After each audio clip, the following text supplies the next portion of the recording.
If it hurts, game breaks, no gates, you know it up, put on more steam. Protect our kickers, our quarterback, our lead, our ball game. All obstacles, block, cut, sides, do the game, tap, this win it. First year game, we're here for the first May.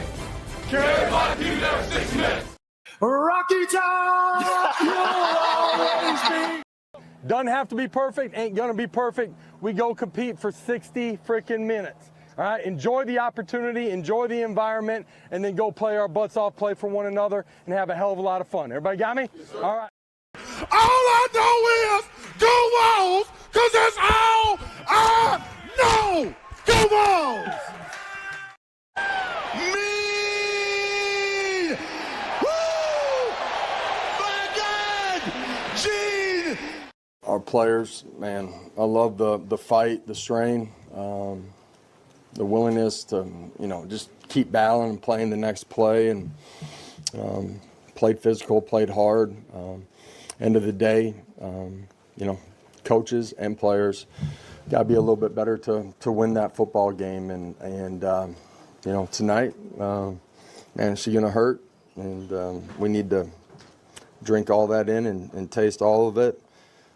Because if we're going to move forward and be the team that we're capable of, this feeling tonight's got to be a part of what continues to propel us, and the urgency and the focus and everything that we do. And I told them after the game, I love the competition part of it, competitive composure, continuing to compete. We just got to be a little bit better together, coaches and players. So make the decision. You're either a Vol or you're not, through thick and thin. Make the decision. You're either a Vol or you're not, through thick and thin. Make the decision. You're either a Vol or you're not, through thick and thin. Make the decision. You're either a Vol or you're not, through thick and thin.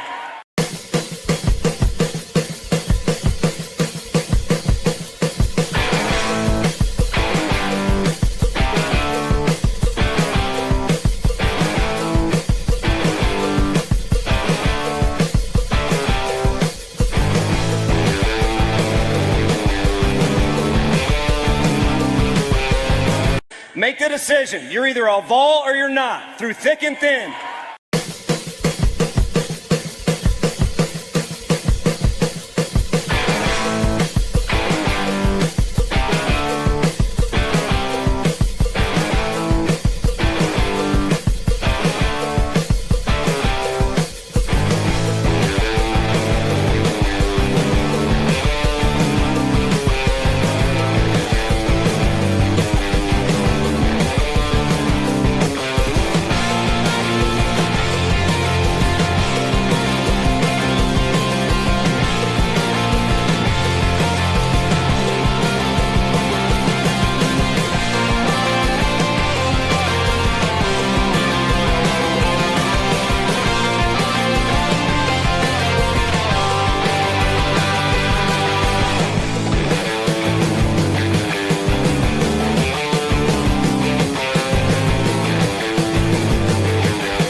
Welcome to the Talkin VAWLS Network. My name's Boogie Bentley. He's Coach Jay. Tonight is your night. It's the fan call in. You guys get to come on. You guys get to drive the show. You guys get to voice your opinions. We can have some good, healthy, friendly debate if you want to. We can get through this together. We can drown.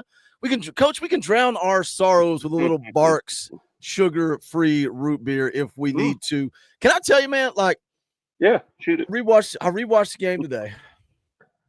And I'm just as down today as I was last night. I hate it for this football team, man.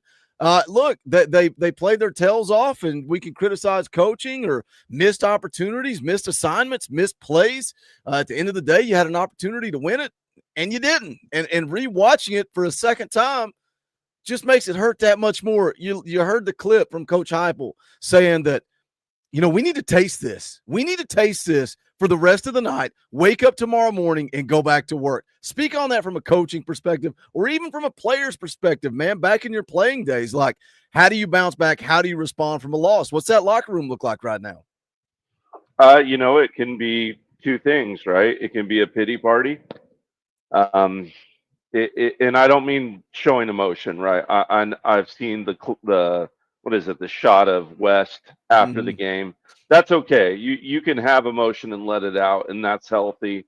Been on a specific team where got snake bit early, lost the first game. There was a lot of motion. There was a lot of high expectations for that team, but it did galvanize us. It did rally us together, and went on to make a deep run that year. But the defining moment is not so much the locker room after, to me, it's the practice field Monday morning. It's the way you handle yourself in getting back to work and the intensity that you show on Monday's practice. I don't care if it's UAB. I don't care if it's Shady Pines Convalescent Home. I want an intense team come Monday morning. I don't care if all the pundits are saying it was just UAB. I want to take them back behind the woodshed and beat the tar out of them. And I want to come out the next week and beat the tar out of that team in the Southeastern Conference as well. I want to see the chip on this shoulder of the team continue to grow. I want them to know that their performance, albeit admirable in some places, was not nearly good enough, and that this team has a lot better football in them than they played. And I think they can show it. They just need to go out there, lace up the boots extra tight, and get some hard work in is what I'm looking for. I think UAB coming up on Saturday, I think that's good. I think that's good for the schedule. I heard Hubs talk about it in their little post-game deal, saying you don't want a bye week, right? You don't want 2 weeks where you got to stew on this game and think about this game before you get to go back out on the field and play some football. I think UAB is a good opponent coming up on Saturday. It's a get-right game. And then on the flip side of that, you don't want, to be going on the road. And Tennessee's going to be heavily favored against Mississippi State in 2 weeks. But you don't want to go on the road in the SEC right after that emotional loss to Georgia yesterday, right? It's like, don't let Georgia beat you twice. So I like that they're going to play UAB coming up this Saturday. Maybe it's not a good game for fans. I've seen this movie before. A lot of fans will write it off because they know Tennessee's going to go beat UAB, and nothing that Tennessee does against UAB is going to matter. Nothing that Tennessee does against Mississippi State is going to matter. There's a select few people in this fan base that until Tennessee goes on the road and plays Alabama, nothing they do is going to be good enough. But I think these next couple of weeks are an opportunity for Tennessee to get right, to get healthy, and then get ready for SEC play. Again, going on the road to play Mississippi State in 2 weeks. Yeah, I agree. Definitely falls into a good spot. Mississippi State's a good team.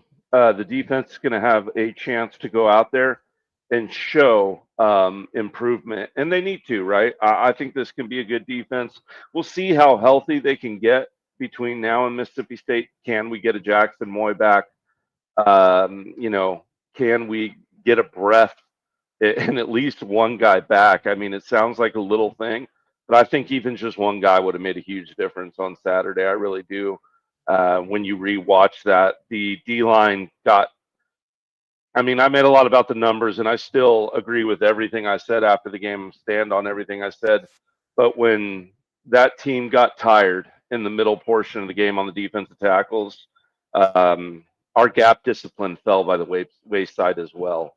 So as much as I would have liked to bring in box help, we were also just flat out tired because we were getting ran over at that point. And one guy would certainly help.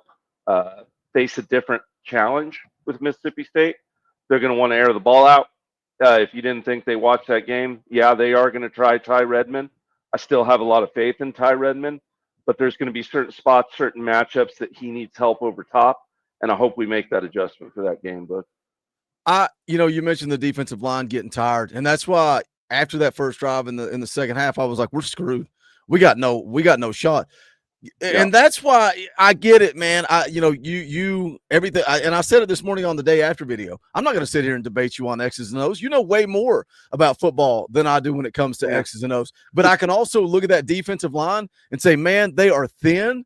They are hurt. They are beat up. And when push came to shove and Georgia said, we're going to run it down your throat, it was almost gut check time. And Bryson Eason and Don Bailey said, we're not going to get tired. We're going to give our all for Tennessee. And they did just that, man. And I kept saying last night, I want to see how many snaps they played. I want to see how many snaps that Don Bailey and Bryson Eason were on the field. Don Bailey, 65 snaps. Bryson Eason, 66 snaps. Bailey had 5 tackles and a sack. Eason had 6 tackles and a fumble recovery. You talk about Tyree West. There was also a picture floating around where, man, Don Bailey and Eason were just laid out on the grass, just laid out, gassed out. The game was over. And it was like I think they truly took it to the limit. I think they laid it all on the line. They gave their all for Tennessee. And I don't like to talk about injuries post game. I don't like to talk about injuries when I wake up on Sunday. But the reality is, if this is a healthy football team, what does that game look like last night, right? What does it look like if we've got Jermod McCoy and Ricky Gibson and we can rotate corners? What does it look like if we've got Jackson Moy and David Hobbs and we're able to rotate our defensive line like we want to? But Josh Heupel said it this week with the media, this game, it doesn't care about injuries. You don't get to play that game when it comes to injuries. But you mentioned they're tired. And again, you can be upset and frustrated with the scheme, with the play calls, whatever. Man, they gave it all, man. They laid it all on the line last night. And that makes me proud of this team. And that's why I refuse to go to social media and badmouth this team, these players, these coaches, because I think they truly gave their all last night. And what more can I ask as a Tennessee fan than for these guys to go out and lay it on the line every single Saturday? That's it. Yeah, no, I had not a problem with the defensive line's effort. And when the effort is there, I can usually always live with the responses. I'm going to remain a little salty about the box getting loaded on us and not respond to that, but that's okay. Right? Like you're allowed to have criticisms. Y'all in the chat are allowed to have criticisms, but like I say all the time, Boogie, right? 2 things can be true. 100%. 2 things can be true at the same time. And that defensive line, they emptied the tank, right? And they emptied the tank, and I can live with their effort. If I thought they quit, if I thought they were scared or cowards or, something like that, it'd be a whole different attitude. But they didn't quit. They got a 2nd, 3rd, 4th win. They went out there and fought. Just didn't like that they were outnumbered. Corey Bray in the chat says, I don't understand why they didn't play Jordan Ross, but like one play the first part of the game. I'm looking at the PFF numbers. You got to realize, man, like Jordan Ross is a dude. Jordan Ross made some plays yesterday. Like I'm extremely high on the future of Jordan Ross, but look who's in front of him, right? Josh Josephs played 46 plays.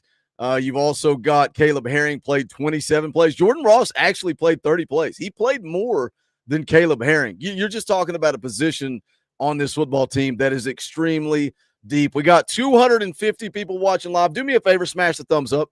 Take it a step further, share this thing out, let people know we're live. We're opening up tonight. We didn't put it behind a paywall. I don't think we're going to do that on Sundays anymore.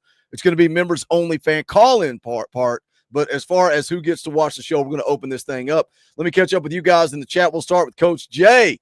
Coach, you want to read this quote and tell me what was going through your mind when you posted that about 2 hours ago? Yeah. The greatest accomplishment is not never failing, but rising again after you fall. Look, Coach Jay didn't come up with this quote, right? It was probably the greatest coach in any sport ever, the great Vince Lombardi. And it's something that I got hanging on a wall and something I believe in with all my heart, because you're going to get punched in the mouth in this game, right? You can't play years and years, coach years and years without falling down and punching the mouth, but it's the way and the manner that you get up, like I was talking about, and lace those boots up on Monday. It's the way that you give everything you got into every rep. It's the way that you rise again that makes greatness, right? The way you fight to get things right after you've had something taken away from you. That's what makes you great. And we don't have to look very far into a team very far to see something like that. Look at the Georgia team back back in the day that lost to Alabama a couple of years ago early, that everyone said wasn't going to do anything, came back, beat Bama in the championship.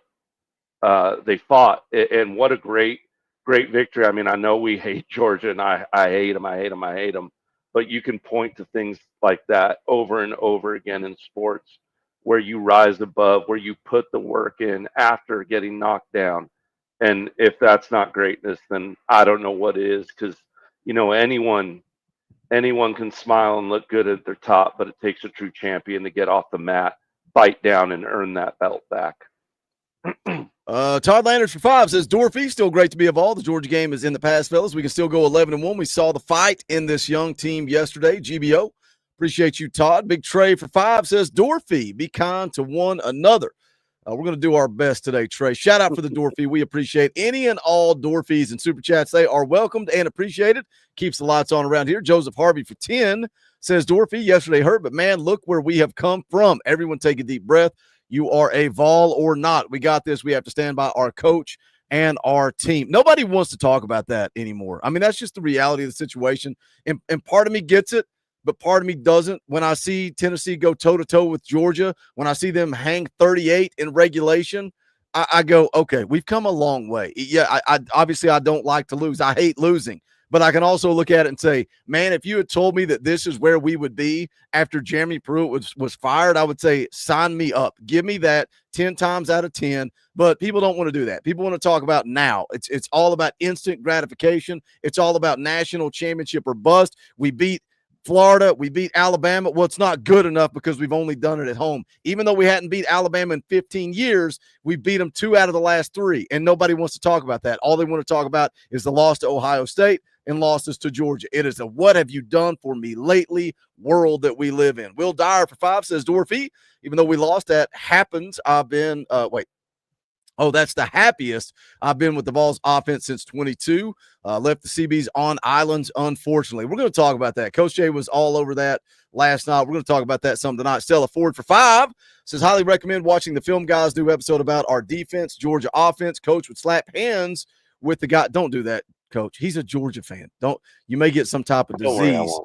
She follows it up with another 5 and says, word on the street says our freshman DB is still on an island by himself today. Proud of the fight. Used to pray for teams like this. GBO. See, that's a fair point of a little criticism and also looking back on where we were and where we are now. Jim Slagle for 2. I hate it, but I am happy to know about our team now. Bubba for 10 says, we all said we were going to lose this game preseason. Need to stop acting pissed when we dang near proved ourselves wrong. Woo. Bubba, you're speaking way too much truth on a Sunday night. SP Weasel dropped a $20 super sticker. It's not a super chat, but it's a super sticker, and it's 20, and it's close enough to be an orange, so I'm going to play the clip anyway. Rocky Top, you'll always be. Shout out SP Weasel. Nothing to say, just a tip in the tip jar. We appreciate that. Vols Girl's been a member for 26 months. Losing early is better than losing later. I think this team will pick themselves up. I wanted this because this will probably be the last time we play them for a couple of years. The defense grew up. We've also got Fritz becoming a member of the channel. If you're not a member of the channel, you can fix it. Hit the join button. It's right down there beside subscribe. It says join. Click that. Boom. It's $1.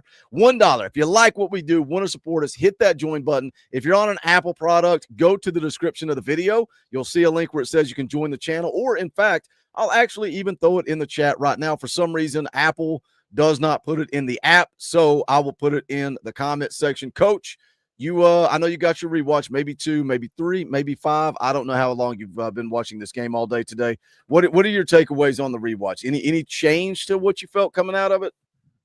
I mean, what's the old saying? When you watch film, it's never as good or it's never as bad as you remember it to be. I mean, that was true in spots, but my overarching theme remained the same. We can't, and I just talked on it. We can't allow single coverage on explosive receivers.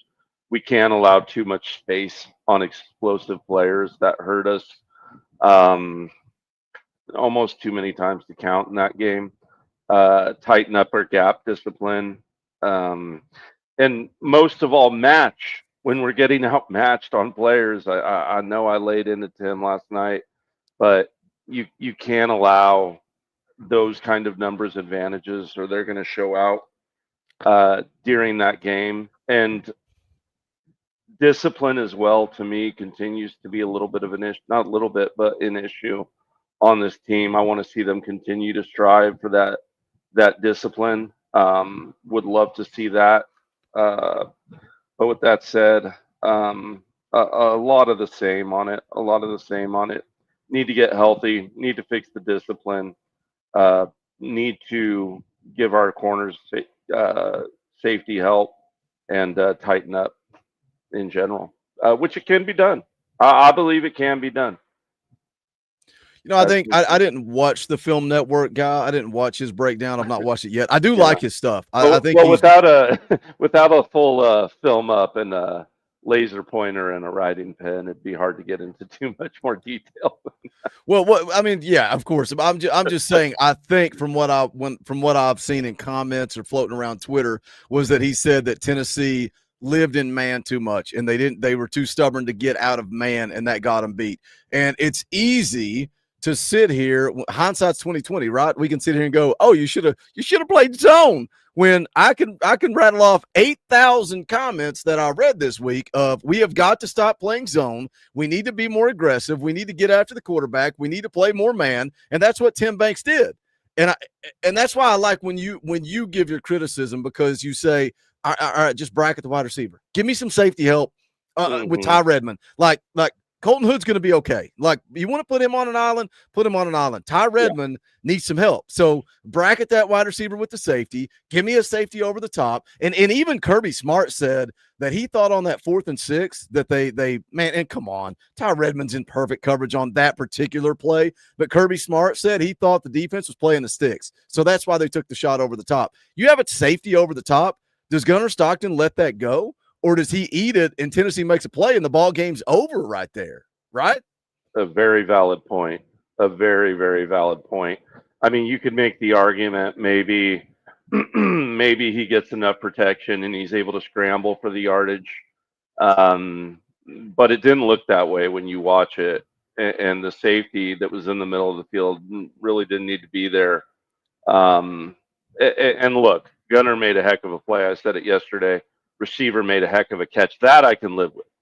I can 100% live with that. That's going to happen. It's football. Like Kyler Kerberson and Reed Bacon were saying the other day on this channel, Georgia's going to make good plays. They're a good football team. That's no surprise. I mean, you're not going to sit there and yell about that every time. It's the help. It's the help that a freshman needed, right? Like, you got Shaquille O'Neal under the basket. You're not going to put a small little guy out there on him with no help, right? He's just going to dunk on you every time.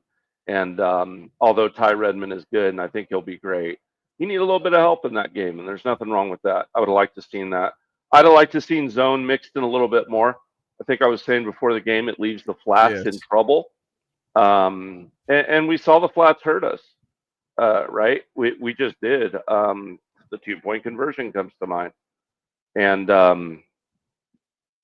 but somebody said that was a pick play. That was not a pick play. That was complete confusion by the defensive backs. Yeah, they were. I have the note on it, but I have it right here on that pick play. Defensive secondary lost and no discipline in their route coverage. And I'm going to say this with a grain of salt because I thought Boo struggled early. I mean, he got absolutely torched by Zachariah early in that game. But he started to come on later in that game. He started to play really, really good defense and get his feet under him late in the game. I would have really, I know it's bringing up another thing. You know what I would have liked to seen on that last play, Boogie? I'd like to see Boo Carter on Zachariah Branch, not Jalen McMurray. It's just a better matchup. It just is.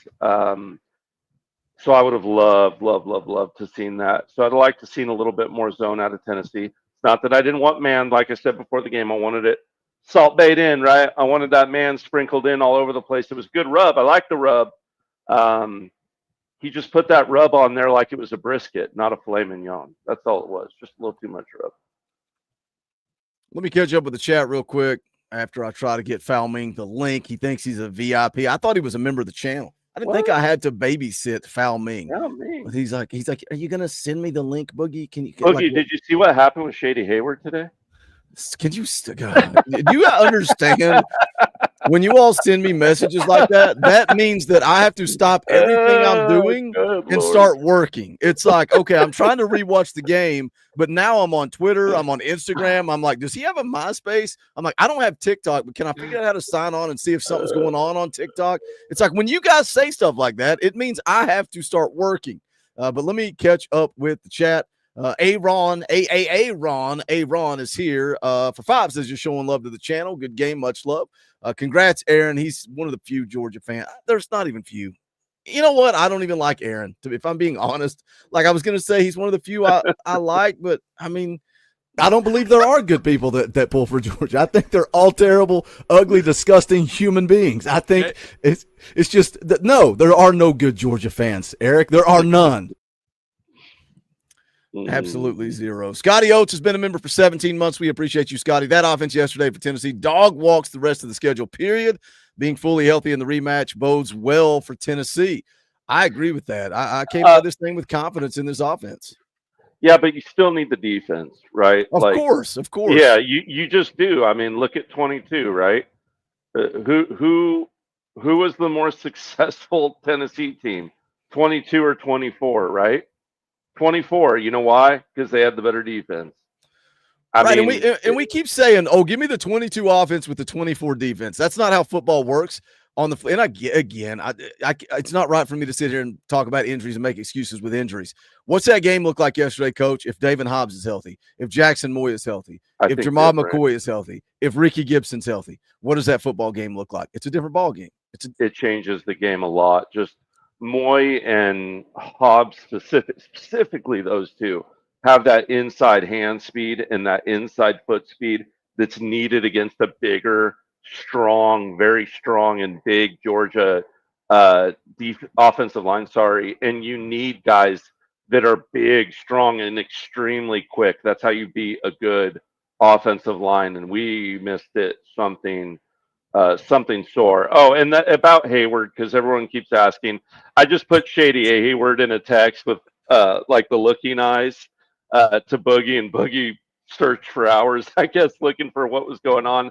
I just said that because I'd be on the phone right now if I were Tennessee. I mean, look at Florida. Florida's an absolute shambles. I would be on the phone. Truth be told, I'd be on the phone with Emmanuel Hickman and Ben Bell from Virginia Tech, too. 2 heck of defensive linemen sitting out there right now that could be scooped up, that could give us depth, that could help this team. I 100% would be talking to those guys. And, yeah, they're both grad transfers that can transfer and play. So, yeah, I'd love to have that. College football is wild, man. Knowing that UCLA players and Virginia Tech players can now enter the transfer portal, and we're not 4 games into the season, so they can redshirt, and this season's just a wash. All right, I got to catch up with the chat. I don't know why I always say Orbity. It's clearly O'Brady, but I don't know how to read. I can barely write my own name, but O'Brady became a member of the channel. We appreciate you, brother. Jackie Pickle is back. Where have you been, Jackie? I was thinking about you the other day. You got to join us on the fan call-in shows. We appreciate the membership. Burt Smith Real Estate for 5. Tennessee gave the game away like discussed, but bright side of Georgia is considered the elite face of the SEC. Then what does that say about Tennessee? Case in point, have a great night. Great show. Thank you, Burt, for tying a fat bow on the entire show. We will catch you guys tomorrow morning. Stella Ford for 2. Turrentine, bad angles and getting cooked. He's a liability. It's just the reality of the situation. Knoxville Predator Catcher has been a member for 37 months. Chris Brazel finally showed why we got him. Redmond cost us big. Get McCoy back, and that game wasn't even close. Have to feel good about this team if we can stay healthy. Right? I just agree. I agree 100%. Let's get everybody on here. Foul Mink showing up. VIP thinks he's something special. Bob is here. Jenny is here. Rocky Top Tom is here. Bob, how we feeling, brother? I'm feeling good. I'm feeling you good. Always feel good. You always well, well here's the thing. Yes, we lost. Yes, we should have cut that field goal. But I'll tell you what, that's the best game we've had against Georgia in decades. That is the best game. That's the best we've ever played them in the last 20 years. I bet you. As far as I can remember. Hell, in the last, 10 years, we haven't kept it within 17 points. Average is 14. Yellow. Yeah, we always talk about food here on the Talkin VAWLS channel, so that's what everything gets deduced to. Bob, how does this team get better? How do we get better? How we get better this year? Consistency. Stay where we are. Don't overplay. I mean, yes, we are good at the run game, but when it doesn't work, we were talking about it in a chat during the game. Our passing game was playing well, and then we tried to force the run game, and that's why we went backwards. Had we stayed with what was working, I think we would have done much better. Even though we are a run-first team, running wasn't working. Their defensive line was holding us up. So if the run don't work, put it back in the air. Joey was playing ball. 14 for 14, 214 in the year, first quarter? Or 217 or something like that? Yeah, yep. So, I mean, who does that? Nico didn't do that. No. Hooker didn't do that. Yeah, brilliant performance. And I think I said it yesterday. The first 3 drives were so dang well scripted, man. When it was on script, it was just a thing of beauty, as well scripted as it was. You saw a hint of that in 22, and even with Milton and Nico, I can think of one game where Milton ripped out. I think he was 7-7 in one of the games, and then I think Nico was 9 for 9 in a game. Not to the effect though, and marching as far down the field as quickly and scoring were either of them. But you could see the game plan was really on point. Adjustments were an issue, in my point of view. But I mean, to me, the number one reason that we stubbed our toe was discipline. Tom, I know you're itching to talk about discipline. Go ahead and let it out, man.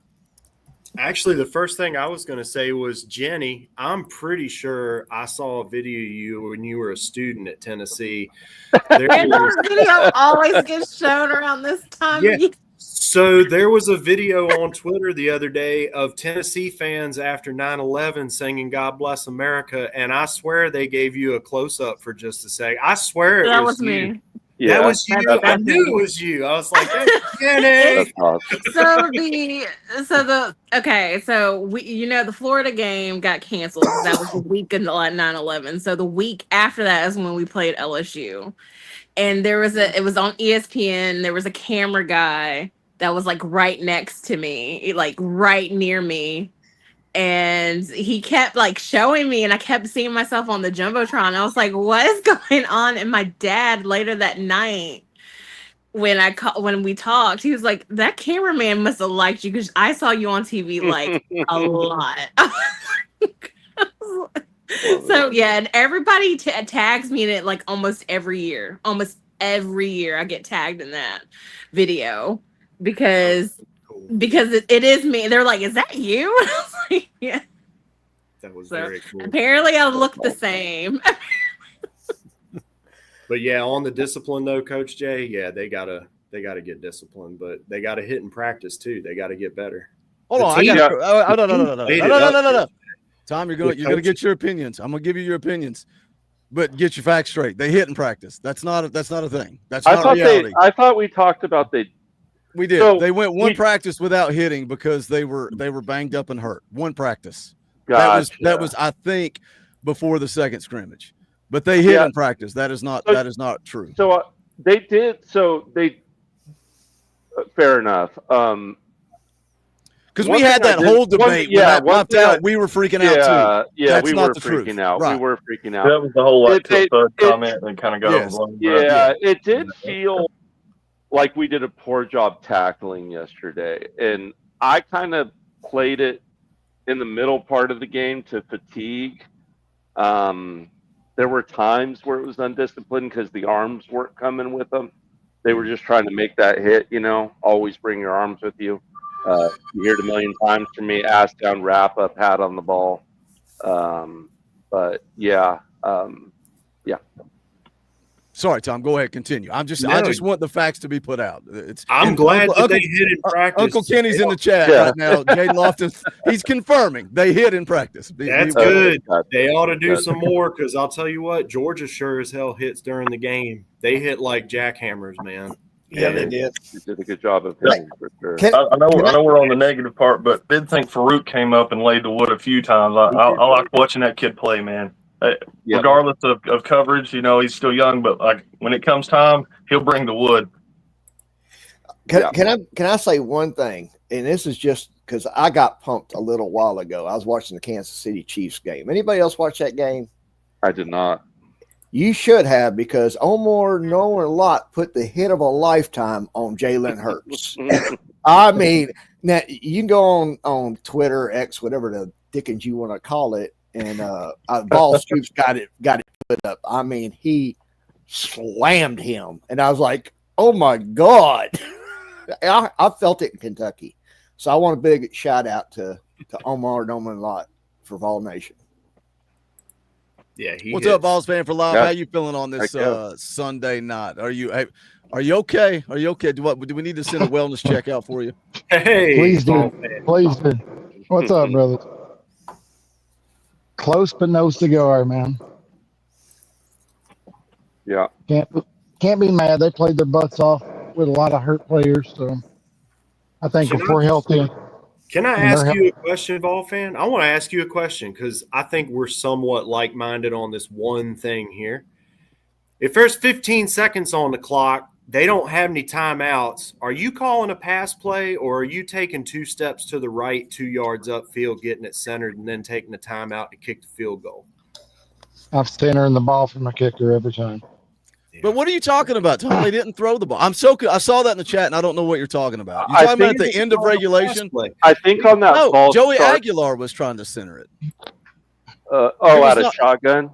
Yeah. He was running straight to the right and diving, because you can see him die. He hits the ground before the whistles even really blow. He was not throwing it. He was basically doing it's not even a quarterback sneak. He was centering it and falling down.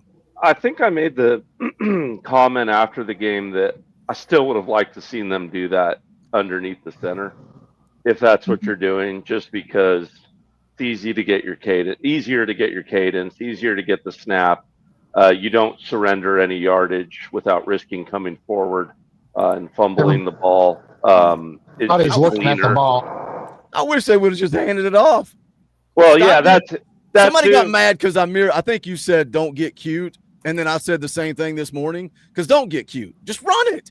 Don't cute. Even if you go under center, I think that's cute, because you don't always go under center. So now you're asking Sam and Joey to do something. Have they even done that? Have they even done that since Joey arrived on campus? Maybe they have, maybe they haven't. Well, I'm a coach. I would hope so. Maybe they have. I would hope so. How many times do we go under center? How many times? That's not a lot. That would be my point. Like, why can't we go under center right there? I do wish we'd get more comfortable going under center. But I also wonder what kind of wrinkle the penalty caused, because he obviously planned for another play. So that wasn't his final play to place the ball. He planned on another play, and then they kind of say you get a penalty, and you're like, F it. I'm not taking any more chances here. I think they should have just ran another play. Well, the play was Joey falling down. That was it. It was take the snap, fall down. That was the last play, and then it was going to be a timeout. You don't think we would have ran another one after that? No. If there was no penalty? No, I think he basically fell down, maybe lost a yard, and it was just going to be dead center. It's a 37-yard kick at that point. Yeah. And there's only 7 seconds left. Realistically, how well can you get a playoff and get it stopped? Make sure you got that stop with at least a second to make that kick. I would have ran to Sean Bishop. I would have ran to Sean Bishop, and I would have said, if you pick up 2-3 yards, get on your butt. And that's what I would have done. Yeah. Me too. And go like this. Because we have timeout. Heibel standing beside the right? Heibel was standing right beside a ref. He could have called it timeout because it stopped. It ain't EA Sports College football when you try to do that and you break 17 tackles and the clock expires. He's going to go down. Make that not Deshaun Bishop and Star Thomas, and yes, that's another thing too. Yeah, let me catch up with super chats real quick. I thought it was a hot hand. Luke Thompson for 2. Luke Thompson for 2. Nice shirt. Foul. You can buy a limited edition only foul shirt. It doesn't look like that. I'm going to put the link in the chat because this is what we were doing when we were behind the paywall. Why not? Why not? Actually, I can't. I don't have the link. I'll find the link and post it in the chat. It's in our conversation if you need to find it. It's Gregory C for 10. I'm proud of our balls. I won't throw dude under the bus, but even Ace Ventura, no, it's effing laces out. GBO. The laces not out. I didn't even look at that. I didn't Is even that a real thing? I did not. I secretly hope that it was the case. I didn't even pay attention to that. Timothy McGee for 10 should have stayed with Star Thomas, the older player. He was better than the other two in the last 2 minutes, and OT also get the first down without throwing Hail Mary all the time. I think Joey Aguilar was pretty dang good with the deep ball yesterday. I'm not going to argue when we're throwing the deep ball and having success with it. Here's the thing. Chris Brazzell has always been great at going up and out muscling, out jumping, out doing all that. The problem last year was he struggled catching the ball with it. He had several drops like that when he wasn't being overthrown. It's like everyone that wasn't overthrown was dropped. And when he's catching the ball like he has been, I mean, he was absolutely punking the Georgia secondary in jump balls. I thought Joey did the right thing by throwing those jump balls. I think when we get that fumble recovery, I think we throw one to Brazzell, see if he can go get it, put that game in wrap. Me too. Me too. I even said it last night. It's like that's like a turnover is such a momentum thing, and that's go for the jugular. Go for the jugular. I'm throwing one deep to Brazzell. Yeah. After he caught all those balls all night, I'm throwing one up. Let him go get it. Yes, sir, Mr. Lofton. Yes, sir, Mr. They were Lofton. trying not to. He was going conservative, and he didn't want to. I understood why he didn't do it because he didn't want like an interception or something. Hindsight's 2020. He gets picked on a deep ball right there. We're all screaming. That's like that's true. That's true. It's like a punt. It's also what happened, and I said this last night. I'll say it again. What? And the chat's pretty optimistic tonight. Everybody's pretty positive. I think everybody's had a night to sleep it off and maybe sober up for some people. It's if Max Gilbert makes that field goal, we're talking about Josh Heupel being a hero. We're talking about how great this coaching staff is, and they've got the monkey off their back. They beat all three. They've done everything there is to do, except win an SEC championship and a national championship. Yeah, I'll tell you what. I didn't think Heupel coached a perfect game yesterday by any stretch. But with that said, I spent a little time in the High Top Sports chat last night just listening to the Florida guys. And I can't tell you how many guys were going, do you think we could get Josh Heupel? It came out of multiple Gators' mouths the other night, which really surprised me. Tell them to stay away. Which really surprised me. Well, UCLA might be coming knocking on this door here in a minute. No, he ain't going to UCLA. They want to reunite him with Nico. I mean, Napier might be there in a minute when Florida shows him the door. That's for sure. Well, there's a pride. Well, that Clemson loss, LSU's win against Clemson doesn't look all that great. No, not at all. No, not at all. Oklahoma looks good though. Oklahoma's about the only one that's looked decent, right? Like consistently, other than maybe us Vanderbilt. and Georgia. Vanderbilt. Come on, now, the greatest quarterback of all time. Really good. I'm kind of scared, but I have this friend. He's a Mississippi State fan, and he was like, "What about the Tennessee fans?" I was like, "Y'all whooped up on Alcorn. I mean, come on now." Yeah. I mean, we're the only SEC team that's faced two Power 4 teams yet so far this year. Yeah. And we played a good Georgia team. A&M was good too. And then there were some Georgia fans. Retro is one of the only few Georgia fans that I can sit down and have a conversation with. But they're like, no. How about that? How my Tennessee fans doing and blah blah. I was like, you act like y'all like just whooped us or something. Y'all won by 3 in overtime. We should have won that game because of some stupid decisions that our coaches made at the end end of the fourth. I mean, please just be thankful because I don't know if it's true. If anybody heard it, but did Kirby Smart said that we should have won that game? Yeah, he said it. Yep. Oh wow. First thing he said. He might have But been trolling it's us all on that coulda, one. woulda, shouldas, They right? could have been trolling. Dude, he ain't Yeah. trolling. He knew Tennessee deserved to win the game. You make a field goal, you Well, put yourself in perfect position, kick it through the uprights, and we're ripping down the goalposts. That's it. Yeah. I mean, he was beat. He was beat. We just missed the kick. I just really wanted You it think- because I'm pretty sure this is going to be the last time we'll play Georgia, at least in a couple of years. They're not going to be a permanent opponent for us. That's not going to be Thank our. God. I'm pretty don't sure it's think going to be Alabama, Kentucky, Playoff, maybe. If I had to SEC championship. guess, it would We're be. going to play them again this year.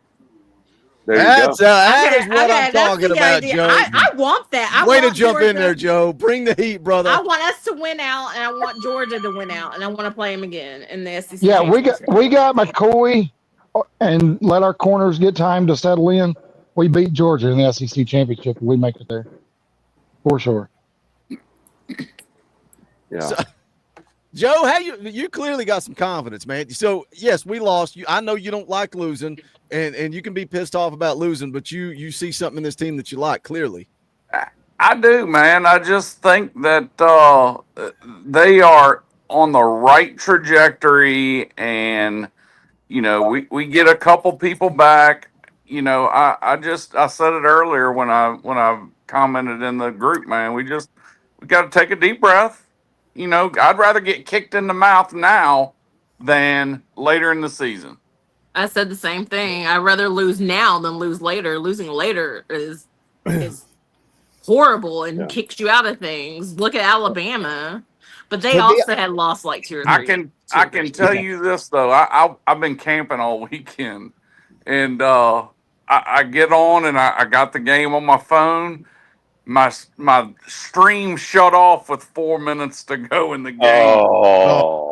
Dude, it was like the most stressful thing. And then I can get text messages, but I can't watch the game. And then I get the stream back as Georgia's on like whatever the 1 foot line in overtime.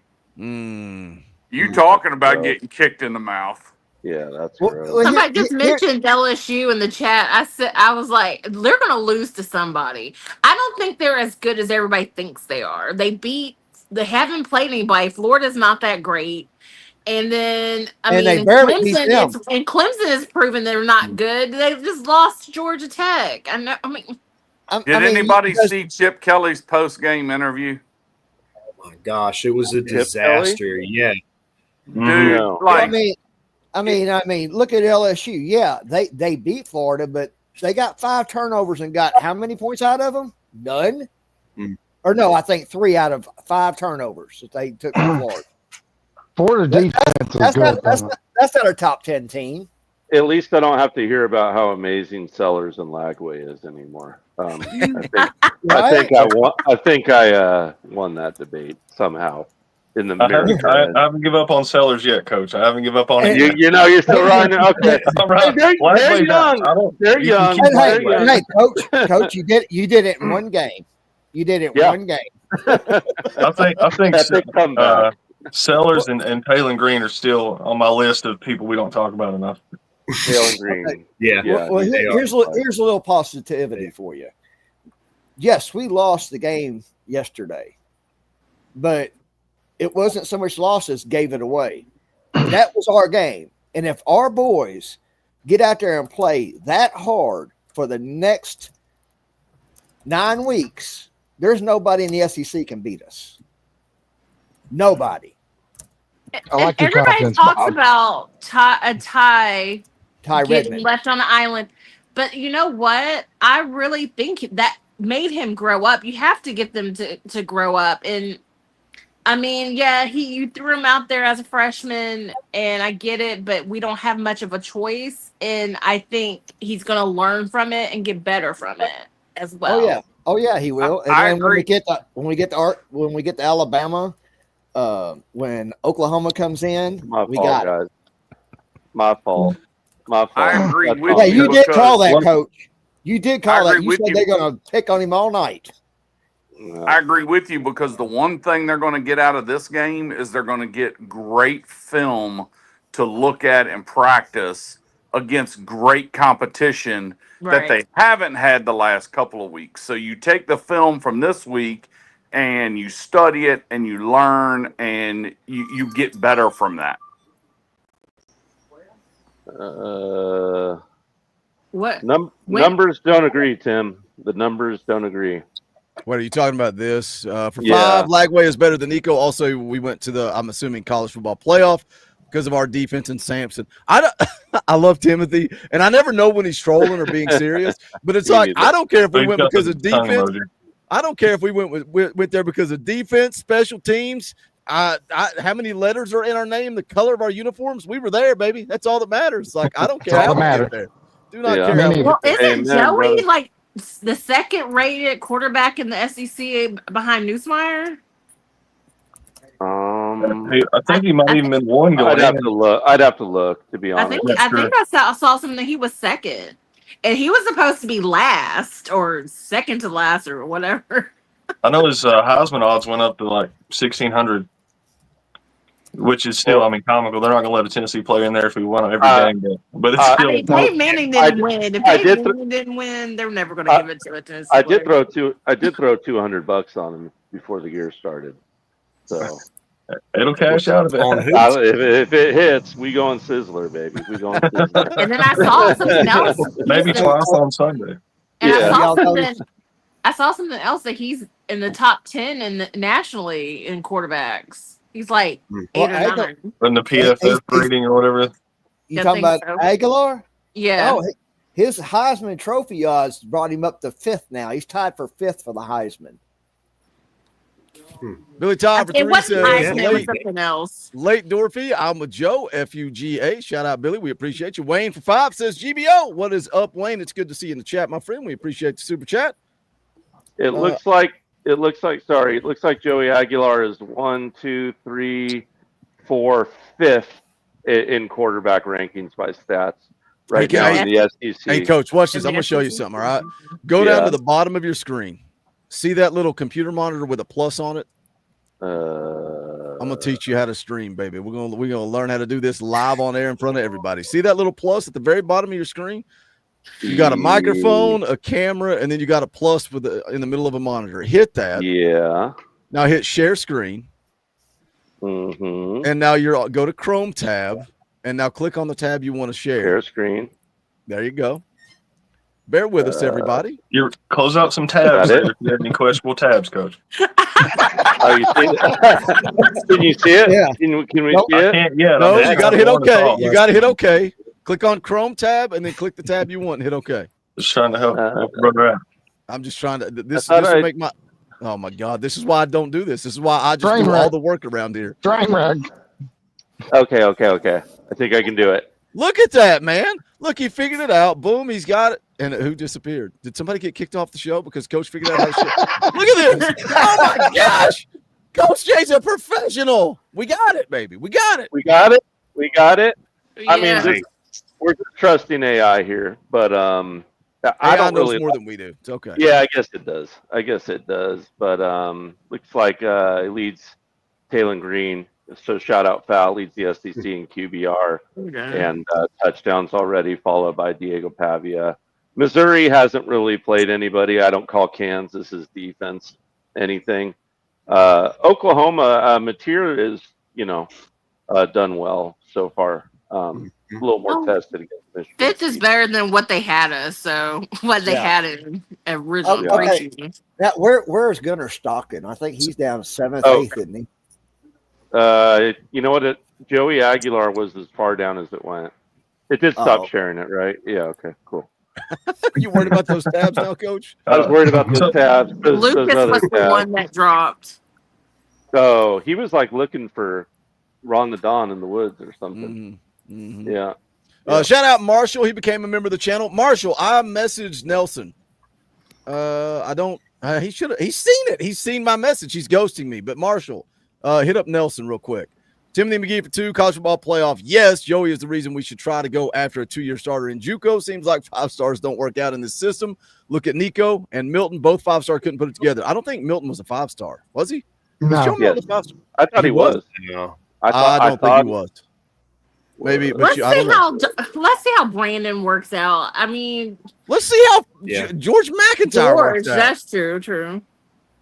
As a They recruit, dropped Joe Georgia Milton was back. 4-star. Joe Milton was a 4-star. He was the Four-star. 17th best quarterback in the country in his class of 1973. Shout out Joe Milton. Look, Joe was a veteran guy. He couldn't process the field. Nico was a young guy. Coach, you talked about Jake Merklinger. We're going right back to that next year. Can he process the field? Of course, he'll be a little bit older. He'll be 1 year older than Nico was when he took over the offense. Can George McIntyre grasp it as a redshirt freshman next year? I think it's a tall task to ask Faison Brandon to come in and start as a freshman, but we'll see what happens. The bottom line is keep recruiting elite quarterbacks, and the ones that work out, and if they don't, they don't. This year, Joey just happened to be a blessing in disguise. Yeah. Right, I agree. The And good the thing thing is, is, I saw people when he started slowing down in the second quarter. I saw people on Facebook going, "Oh, take him out, take him out." I was like, "Who we're gonna put him in, Jake?"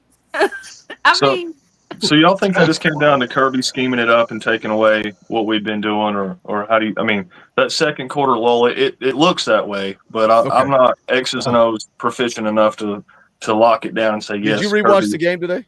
I did not. I did not. If there is a coach out there that can make adjustments on the fly that fast without a halftime, It's I'm available for hire anytime. Let me tell you something. That second quarter and Tennessee having a goose egg and hearing all the talk and all the chatter about Tennessee not making adjustments and how Georgia made the adjustments and shut them down. I went back and rewatched that second quarter, and I took notes step by step. So the first drive, second quarter, Travis Smith dropped the football. Yes, he got popped. Yeah. Helmet was on the ball. I'm not blaming that on Travis Smith, but the ball was dropped. You caught Georgia with 12 on the field, so you picked up the first down. It didn't hurt you anyway.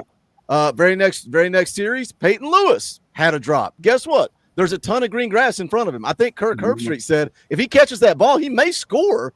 He's getting at least 30, 40 yards. So did Kirby Smart scheme something up, or did we not execute? Third and 7. Braylon Staley is wide open, coming across the middle. The throw is behind him. Should he catch it? Yes, no. We can argue. We can debate that till the end of the earth. Bottom line is he's open. The play call worked. We didn't execute. All three of those situations are on the players. That's the first drive. We have to punt it away after the 3rd and 7. Second drive, pick up a first down pretty quick. 1st and 10. Guess what happens? Joey drops a snap. He just fumbles the snap and falls on it. So you're already behind the sticks. You get to 3rd and 7. You connect with Rad Jackson. You're a couple of yards short. Is that a play call? Is that a Joey Aguilera fault? It's a rookie mistake of not running to the sticks on that play. So who's to blame for that? Who's to blame for that? Halsley? Okay. All right. So stick with me here.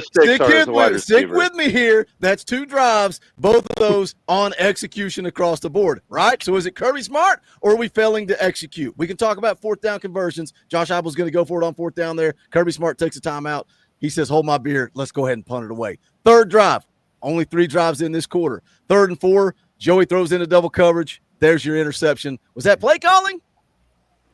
Or was that execution? Man, that's 3 drives in that second quarter, and it was all execution. Okay, well, let me bring up one thing. Wait, I know. Hold on. Let Coach respond. It did help Georgia during the middle 8 when they switched to 2 high. It did change things a little. Just kept everything a little more underneath, and it took a while to kind of re-wrinkle the offense to be able to beat that. But they did, to their credit. Yep, that's all I had to say. We got Marshall and Nelson. Why don't you two turn on your camera and show you're both there together? Are you holding hands? Why can we not see your beautiful faces? Don't do us like that, man. Maybe we don't want to see what they look like right now. I can promise you that. There we go. Yeah. But what I was going to say is at least Joey learned his lesson from last week. When he fumbled that snap, he didn't try to pick it up and run off and be Superman. He fell on it and says, that's it. That's learning from your mistakes. And and that's what I really admire about the young man, is because he is learning. We're seeing him learn that curve. So that's a fact, Bob. You didn't even see him hesitate. He He didn't try to pick it up and then fall. He just straight up fall on it. That's learning. Did Joey get sacked at all? I don't think he did. Once, but I don't know when it was. I don't know when it was, but One time. The stat sheet showed he got I don't sacked think once. it was a big sack either. I don't think No, he it was lost only a like lot. I think it was like 3 yards. I wonder if it was the one where Considered a he. sack. I wonder if it's He the was one where he trying- rolled out and got nailed, but he was like right at the line of scrimmage. I wonder. Or is that the one where he falls on the ball? Yeah. If you tackle the quarterback behind the line of scrimmage, it's considered a sack, no matter if it's a half yard, whether he's going basically forward. a tackle for loss. Yeah, Right. I just wonder which play it was on is all. And there was a play where I think he rolled out of the pocket and was tackled for no gain, if I remember correctly, in the second half. Oh, Kevin says when he dropped the snap. That's what I'm thinking. Yeah. Okay, yeah. That makes sense.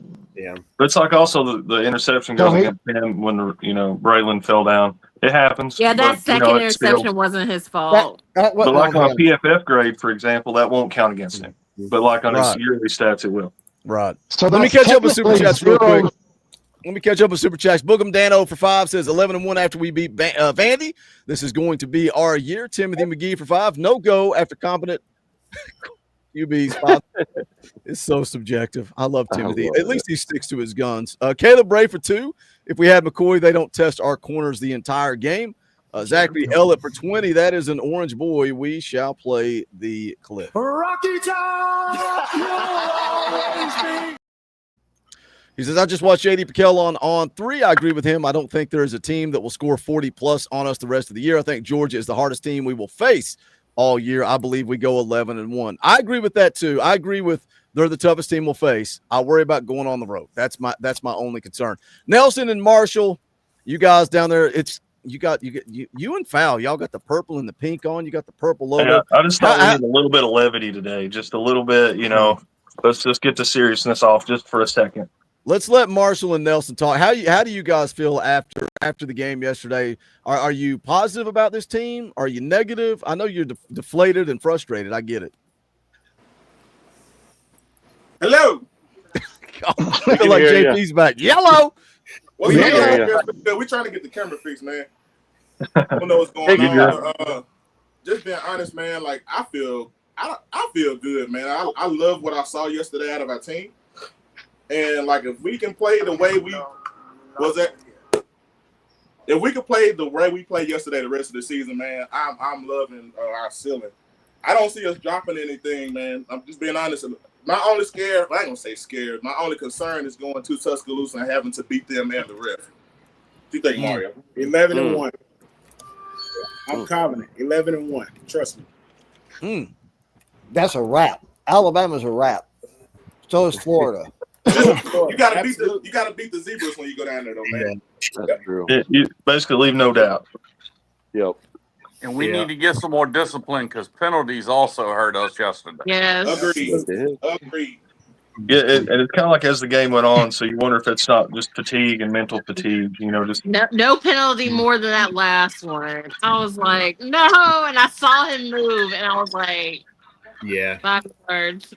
Another point I got is, dude, you've got to leave your kicker alone during that time.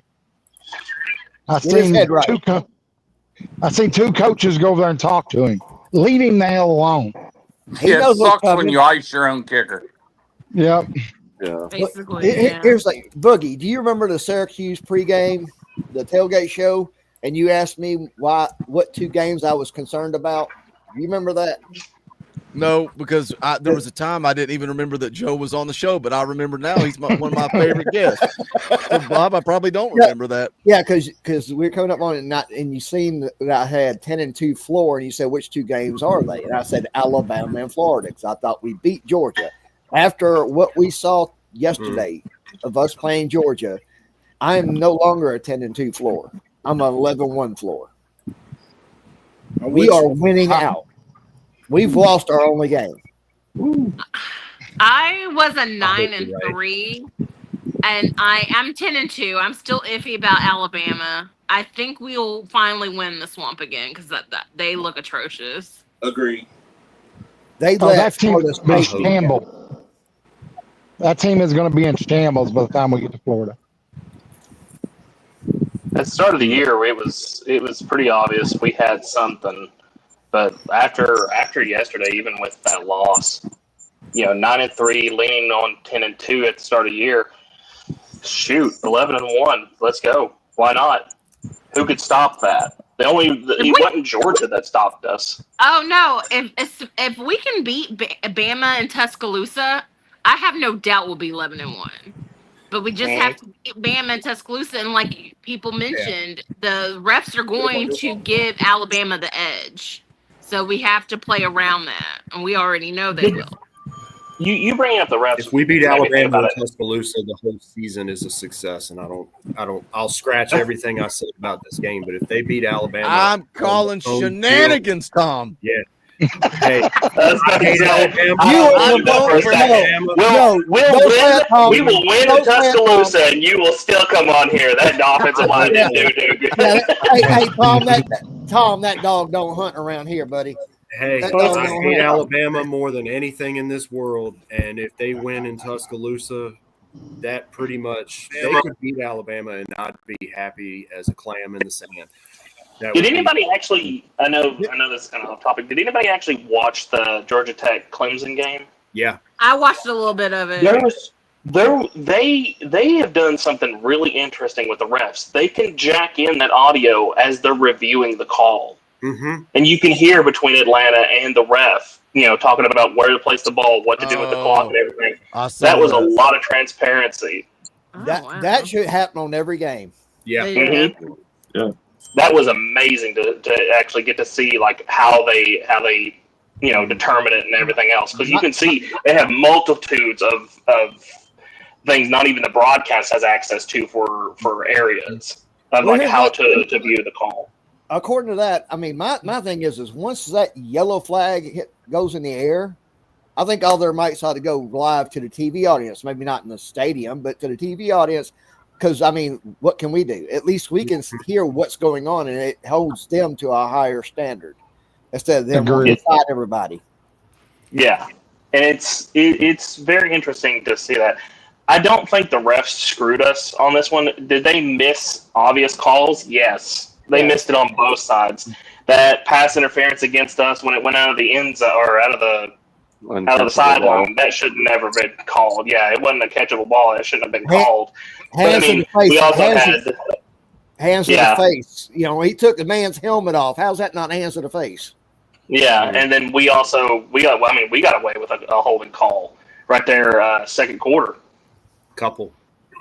Yeah, wasn't there also? But Georgia was holding all game. I was like, that's a hold. That's a hold. But they didn't. They held on the Nate Frazier run in overtime. 23 was holding like crazy. Like they hold on every play. Yes, they did. Exhausting. Yeah. Well, I got to roll. I'm gonna make room for somebody else to hop in here. But y'all have a good night, and we'll see you next weekend. Later, Tom. Have a good night, brother. GBO, Tom. We were talking a little bit ago about the floor, 11-1. I tell you, after watching the game yesterday, the game that scares me, and this may surprise some folks, is the big games I think we get up for. Vanderbilt. Oh no. Is that if Pavia stays healthy, that makes me nervous. I'm going to push back on that just a bit because I think what's going to get Vandy was Diego running his mouth preseason. I don't think we overlook him. We definitely don't overlook him, but I will not be against telling people, hey, Vandy's actually got a good call. Uncle Kenny disagrees. Uncle Kenny. I'm gonna tell you, Coach Scheipel has got that video sitting there waiting. And the week of the Vandy game, Monday morning, play it. There, yeah. When the start up for the Vandy week starts up, he's gonna start playing that thing 24/7 in that long. Play it all week, baby. Play it all week. Play it all week. I hope so. Wait. Hold on. Let's be fair. Let's be fair. It's okay for Joe to bring that up because I've been crucified all off season because I'm saying that Kentucky just because of where it's at on the schedule. And you're talking about somebody that sells a shirt that says we are Kentucky's daddy. I just don't like where it's at on the schedule. After I don't either. Alabama, and then you got Oklahoma the next week. That's brutal placement on the schedule. So is there any games that scare you guys? Is there any games on the schedule that scare you that we got coming up? Oklahoma is the only one. Yeah, Oklahoma's the only one that looks legit right now. Now, I've watched Kentucky games. I can tell you right now, they are not like the scores right now. No. Don't do them justice. No, because and another thing I say about that Vandy game too is if we go to the swamp and we smoke Florida in the swamp, and then we have to play. I just the highs and lows, and it just makes me nervous. Yeah, it's definitely going to be tough. Nelson, what scares you guys? Oklahoma. I think you said Oklahoma earlier. As far as being scared, like I ain't scared of nobody. Amen. I ain't scared of nobody. Like the only game I may have a little concern with, that Arkansas game is always weird for us. I don't know what it is with Arkansas. It is. They always seem to have our number. It's been like that. I was at that 6 overtime against Arkansas. Was that 2004? Oh gosh.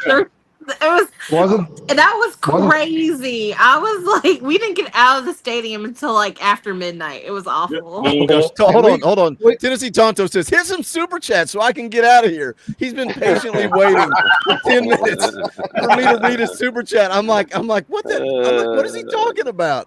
I'm sorry. I'm gone, guys. Good night. He dropped a $5 super chat and he said, does this loss and mismanagement affect the recruits that were there yesterday? We about to flip a four-star edge.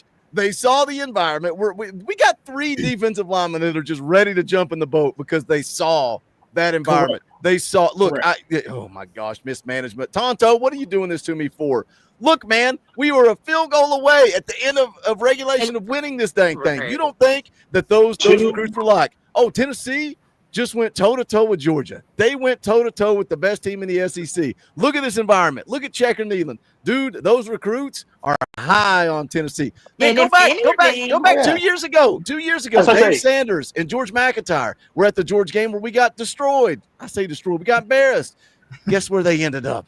At the University of Tennessee. Come on, bro. Because if anything, they can see. They can say.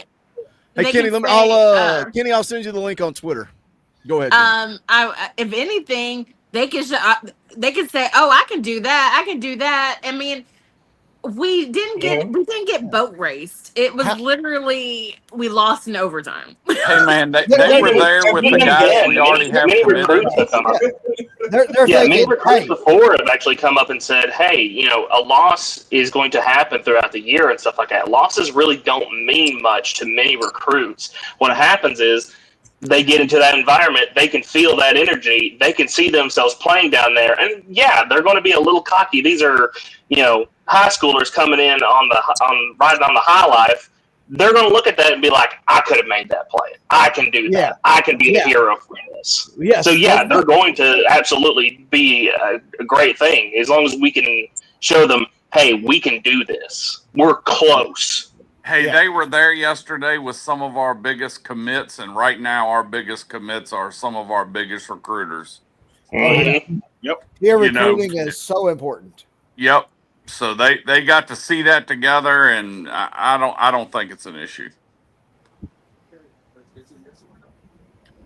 I just wish we had some bigger games, some other bigger games. But you know what it may be a bigger game that we may not think. If we're undefeated, and if we go, we haven't dropped any games, and Oklahoma is undefeated, that's going to be a big game, and that might be another college game day game. That could be. Yeah, I mean, and like you also got to look at the reaction, not just from Tennessee fans from this, but everybody after this game. We walked into this game, at the beginning of the year, we looked at this game and said, okay, well, that's a loss. Obviously, we're not going to be able to beat Georgia. We go into this game, now we're feeling, hey, we might have a shot at actually doing this with Wade, Joey's playing. We go toe-to-toe and down to the wire and only lose just because, and we all agree with this, only because we made mistakes that are easily fixable.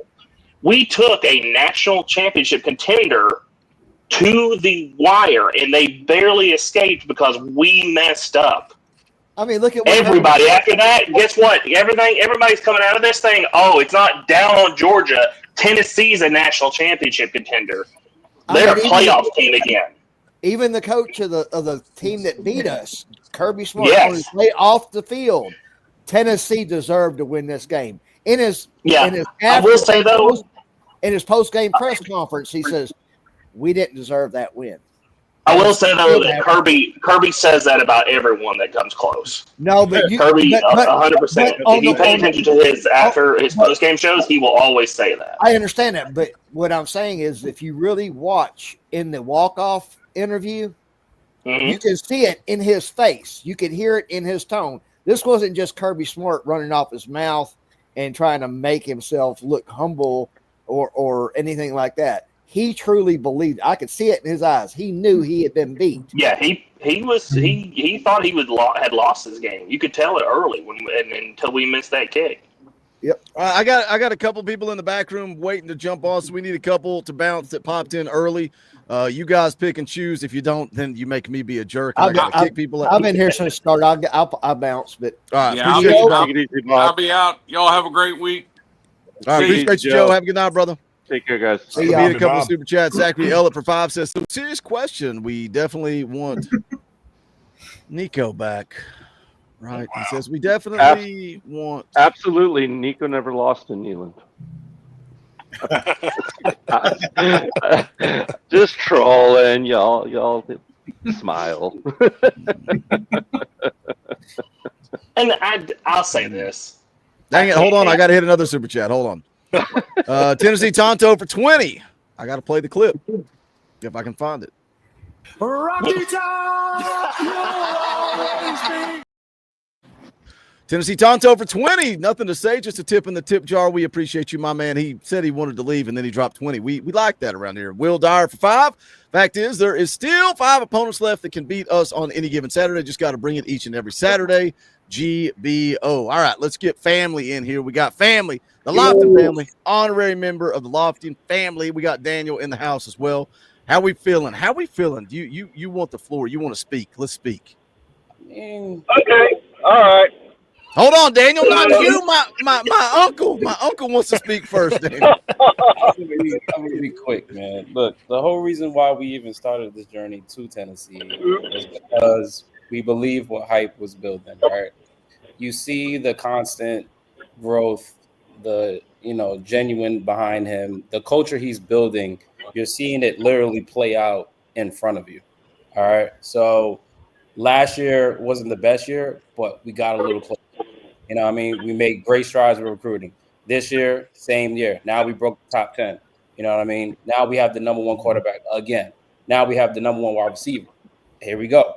You know what I mean? And now next year, who's to say we don't have the number 1 running back or keep getting these number 1 guys in here? All right. So recruiting, he's going to take care of that himself because he's unmatched. You know what I mean? He's too personable. He's too genuine. You can't fake it. You know what I mean? Now, on the field, getting Tim Banks was that was the biggest of biggest gets for him to keep elevating. Because if he would have to start that defensive coordinator trail all over again, I mean, Ames is great, but just to get your feet wet and get your system in place, that takes a couple years. You don't just do that overnight. You know what I mean? So that's where he's making strides. So now watching that in person, that was my first experience. You know what I mean? Maybe I'm living on the high, but watching that in person against Georgia, everybody is scared. As much as I've never heard, maybe because I'm a Tennessee fan now, but I've never heard so much hate and backlash of Tennessee for no up or reason. You know what I mean? When he's committed, he's automatically not the number 1 quarterback all of a sudden. And I'm just what the is this really are you guys really politicking over high schoolers? Are you really, is it really that serious? You know what I mean? So now you seeing it play out. And now you look at the bodies, man, dude, I seen Pilati in person and I'm like, God, he's a freakish kid. This is a kid on the bench that's coming. Him, Harmon, I'd watch him, Harmon, and Gas in person. That is freaky. That is some freaky stuff. And I'm glad they're just under the radar. I'm glad they're not rushing their injuries. I'm glad they're not rushing. I'm glad hype is being hype and he's playing chess. right? He could easily say, all right, get in there, you know what I'm saying, whatever, we'll figure it out, you know what I mean? We need the depth pieces, you know, we're dropping like flies. But he is so strategic, and he is really good at making freaking lemonade out of shit. Like, for real. This guy is doing, you know what I mean? Not saying that we don't have the talents, but, you know, compared to the elites of the Jeremiah Smith, what this guy is doing is very scary. You know what I mean? And now the country, I feel like, is now realizing, like, dude, like, this guy can actually coach. You know what I mean? And also from a coaching perspective, you know, Coach Jay he can, you know, chime in on this, but like Hype is also figuring himself out. You know what I'm saying? His identity. You know what I mean? Yeah. He has his culture, but he's dealing with so much shit of 105 kids just for the shit dealing with Jaden. Look, I can imagine that times 105. You know what I mean? So dealing with that and keeping the kids, and then dealing with the Nico situation, and then Joey's only been here, let's be real, 3 months, and having this kind of success, dude, that's hype. And the whole world watching. Like, that's hype. You know what I mean? So, like, dude, I'm calling it. You see, I don't know if you see my very long comment that I did this morning, but these guys are going to be competing for a national championship. I kid you not, 4 years, I'm calling it. Max. Like, this class of 25 is Hype's true class, unfiltered. This is pure hype. You know what I mean? And you see 26 is better than 25. And it's just going to keep getting better and better. And the kids he picked for 25, like meeting them and talking to them, they all have a similar quality of being like the man, and like not just the man on the team, but like a vocal leader on the team. You know what I mean? So every kid brings like a certain amount of, like, you can call them like the 25 class, like a foundation piece. You know what I'm saying? It's not flashy. They're not going to pop out. They're not going to get the headlines, but they're going to be solid foundational kids where now you stack the depth and the talent on top of them. You know what I'm saying? Because they're going to produce. And like, dude, like watching this shit and like, wow, like Hype is really, really a great coach. You know what I'm saying? Like the Kirbys and the Sabins, you know what I mean? At some point, they had to get over the hump. It was Nick and Florida. You know what I mean? Getting over that hump of finally getting Florida the F out of here. You know what I'm saying? And that was Kirby trying to get Nick the F out of here. You know what I'm saying? And now it's Hype trying to dethrone Kirby. You know what I'm saying? Mixing a little Clemson in between there with Dabo. You know what I mean? Like, there's always somebody coming up next. And I believe between Day, Hype, and that dude that's over on the West Coast with the quacking duck, Dan Lanning or Stark. I don't speak to him. We didn't even take the Oregon visit. Right? We just don't even talk about those people. You know, between them and Rutgers, we don't even talk about those people. But yeah, man, like I'm happy to be here, man. Jaden's excited to be here. You know what I mean? And we love you guys. Bug, I called you yesterday. Like we really appreciate you guys. And man, you guys trust me. I know it's been a long road, but I'm telling you guys are in for a treat. This is me being behind the scenes and looking at everything and seeing everything come to fruition. Like, Hype is a really, really great coach, and you guys are really in good hands with this dude, man. Like, and I will go take that even further. The reason why I'm so high on Hope Heupel is because I worked at I think I've said this before. I worked at Gibbs Hall as a desk assistant, so I knew a lot of former players, and they've all like embraced Josh Heupel, all of them. I have not seen as many go back during Dooley and Pruitt and even Butch Jones. A lot of these players are going back to campus. Granted, a lot of them were in the NFL and didn't have time, but you see them a lot more. Dustin Colquitt is working with the punters. It's so crazy to say that because the kids that transferred were at the games yesterday. Literally, the kids that transferred this past year were at the game yesterday. So to your point, it's like you can't get away. And they were dabbing up Hype. There was jabbing Jaden up. You know, they was dabbing the kids up. They were at the game yesterday. Granted, it was a big game, but for them to, you know, I mean, they get an NIL, but that's a $1,000 flight to be taken overnight. You know what I mean? To come to that game. So, like, to your point, it's like the dude's genuine. Whether you want to hate him or love him, whatever you gotta believe the hype. You know what I'm saying? I think you bring up a good point that the class of 25 is his first true class. What he's done in 4 seasons now, going into the 5th season, has been phenomenal regardless, just because where we were. But people don't realize it. Like, well, his recruiting sucked at first. Yeah, it did, because every coach in the country was selling negativity. Oh, they're going to be a postseason ban, scholarship reduction. They're going to get the hammer dropped on them by the NCAA.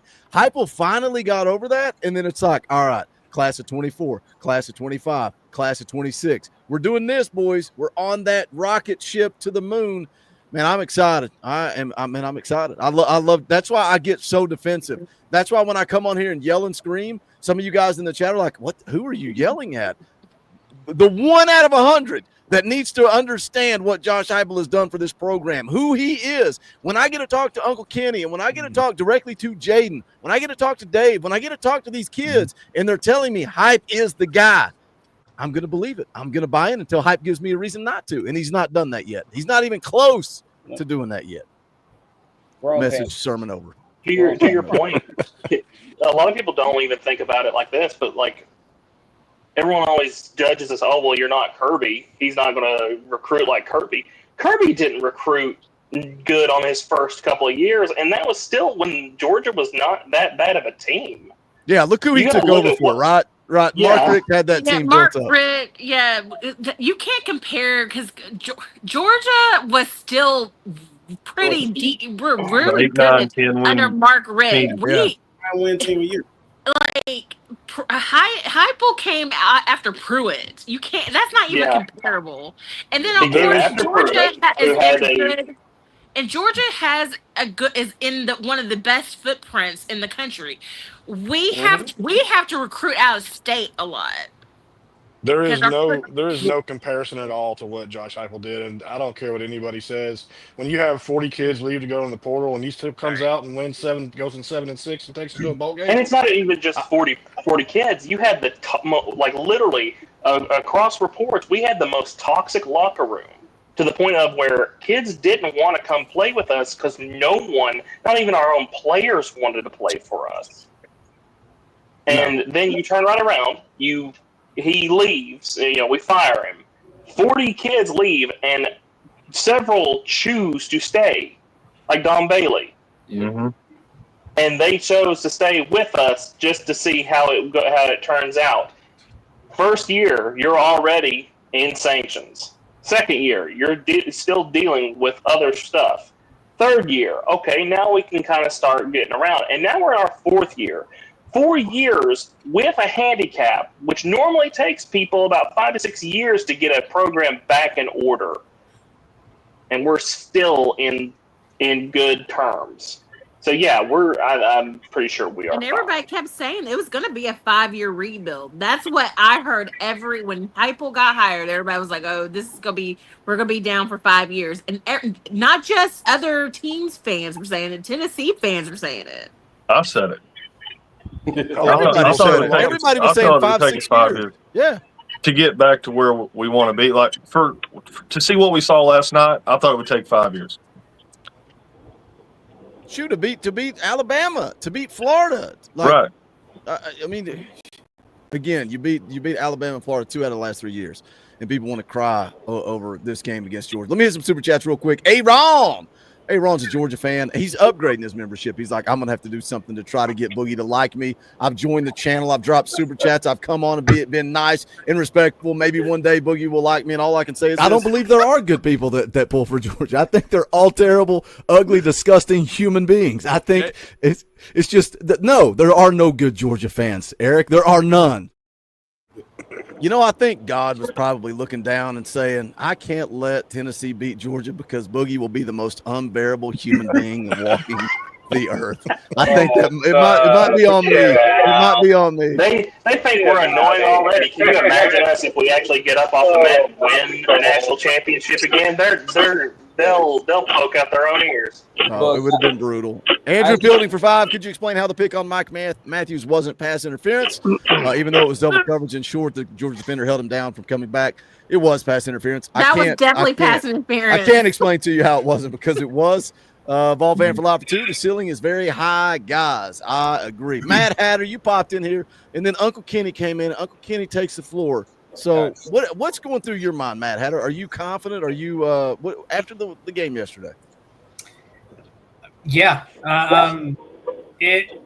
it's a tough way to lose, but I've got a friend who's a big Georgia fan and always likes to remind me every year of the, I don't know, maybe 8-9 years ago, whenever it was, that they beat us 41-0. And so I'll take that yesterday every day over getting shut out and not even coming close. We're that close. And there are no moral victories. There's but we've proven that we can play with Georgia. I think the way our schedule sets up the rest of the year, 11-1, 10-2, still very much on the table. Let's go to Atlanta rematch. Daniel, how you feeling, brother? I cut you off too. I said you got to sit down and sit under the learning tree and let Uncle Kenny educate us all. How are you feeling? Okay, let's see. Where do I want to start here? Let me catch a deep breath and let me stand on business and deliver here. Let's see. Let's go back in time all the way back to April when this other clown decided to leave. And I kind of figured UCLA was going to be this dude's destination. I went as far as to say this on a Facebook group, on y'all's Facebook group, and I thought, what about Joey Aguilar as a player pass option? And then I went as far as to message this gentleman right up here and when I was listening to his when he was doing his EA Sports Live later that week, it says, "What do you think?" And he was like, "I don't know about this." And then I went on. I kind of like one of the early believers in Joey Aguilar. I really felt that he was the guy. I really think if he showed up with that 4 players around him, I think we can do something amazing. And I saw Paul Feinbaum when I'm saying, I think he'll be better than this other clown. And I thought, you know what? If he does better than the other clown, we're going back to the college football playoffs. And he went as far as making comment later show saying, yeah, you think 10-93. I thought, 10-3 will get you to the playoffs, dude. And then I was thinking 12-0 was possible. I really thought we were going to beat Georgia. But, I mean, I really hate – my heart really broke for the guy. I mean, it really sucks for him. But I'm bullish on this team. I am bullish. And I really think 11-1 is doable. I think Alabama is beatable. Florida, plenty beatable. Oklahoma, I think you got a nice quarterback in John Matcher, but who else you got? And yeah, 11-1 is doable. And I was like one of the early. Look, I kind of called it in a sense. So for some of y'all that run around saying that prior to the start, we're going to be. I am here to accept all y'all's apologies. Wait, are you starting with me? You think I owe you an apology because I predicted 9-3? In the world do I owe anybody an apology? I get attacked on this channel every day for saying 9-3. We've also played 3 games. 3 games. Hey, Boogie, if I had come to you after the spring game, you remember we had talked about how Nico had left. The news had just broke. If I had come to you and told you not only are we getting Joey Aguilar from App State and everything that's gone on with him, we're getting him. He is going to go 14-14 for over 200 yards and 3 touchdowns, and is going to put us literally into overtime with Georgia. And not only are we a 15th ranked team, we don't even fall after we lose. You'd have looked at me as if I had grown another head. You'd have told me, you're crazy. There's no way he's got time to learn this. Yeah, not Look only at that, what he has like done. Same comment.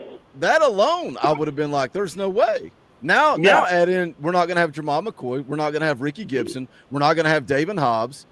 Like, we're not going to have Jackson Moy. I would have said we're not even in that game. Like, that game's going to be over at halftime. Yeah, Kenny, you're muted. You're Sanders, muted. We're gonna Sanders get is not a even Coach in. J muted shirt. No, I'm laughing. I'm just laughing. Y'all go ahead, man. Yeah, and not only that, but Sanders, the savior of the offensive line, is not even going to be playing.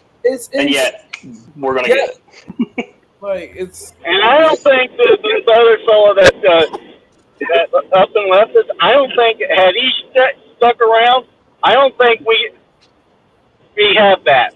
I don't think that happened. I think Georgia would probably have gotten us by, I don't know, 2, 3 scores, if not worse than that. I don't know if Retro's still in the chat or somewhere. Y'all had an awesome game. You really did. And I mean, you guys had an awesome game. It was an awesome game. I think I owe what's his name an apology. What was that dude's name? Stockton. I owe that young man an apology for doubting his. I didn't think he had the gravitas to compete, but he proved me wrong. So I owe you an apology, Mr. Stockton. I owe you an apology, Mr. Retro.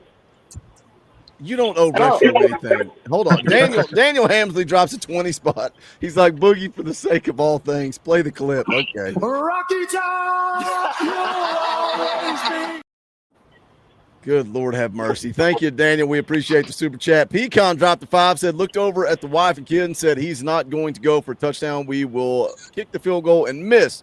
Georgia will win in overtime. I think I jinxed us. I don't think Heupel should have gone for a touchdown at the end of overtime. I think he should have gone for the jugular after Joseph's got the sack. That sack fumble, I was like, man, just one shot. Just take one shot. But then Coach Jay pointed out he throws a pick. Then everybody's saying, why'd you throw it? Why didn't you just run? You know, it's exactly. You got a lot of calls you got to make throughout the course of a ball game, and it's easy for us to second guess them after the fact. Coach, you drawing up a game plan for this coming Saturday? Funny that you mentioned that, because I just had this really good idea for a blitz package and I had to write it down. So I'm sorry. You never know when inspiration's going to strike you. When it hits, it hits. You better send that safety over the top and bracket that wide receiver. I'm going to be pissed sitting up in the stands. The good thing about Joey, and I was talking to my sister about it, about when I saw the play. I don't know what play it was, but somebody got loose from one of the defenders got loose and was about to hit Joey, and Joey literally, he didn't freak out or anything. He just stepped to his right. I was like, I don't think Nico would have done that. He literally just stepped out of the way, like nothing was happening. That pocket presence is insane. I was kind of laughing when I saw that second interception, and I was like, that's got to be bittersweet for. I think it was Timothy McGee, the one who's always calling for timing routes, because that's a timing route right there, and it didn't work out for him. I mean, we're all harping on that little segment right before the kick and all that kind of stuff. We're also not bringing up we got to make a stop there. Like, we go on defense, we make a stop there. It doesn't matter, and then we're all praising hype and saying it's the greatest thing of all time and whatever. So, I mean, for every little thing that we're trying to critique, there's a whole other flip side of make a stop. Just make a stop right there. Make a tackle on open field and then run a little tunnel screen to the tight end or whatever it was. If we had made a stop, we would have never put Max Gilbert in that situation. No. There's 3 different times, and I put in a comment on Boogie's video. 3 different times. You had 3 opportunities to put them away, and all 3 you didn't. And, yeah, they're going to fight through that. They're a tough team. Tough teams that win fight through that adversity. You have to step on their neck. You have to put them away. And we didn't. And I can't be mad at Max Gilbert. I mean, that's a heck of a lot of pressure. Your knees buckle under that kind of pressure, and he went out there and still kicked it. Yeah. Well, I mean, as much as we want to be mad at him for that one play, we can be mad at anybody who gave up a touchdown or dropped a ball or anything along the way. It's all those plays culminate for one ending. So team game. Top says it all the time. It's little things consistently, right?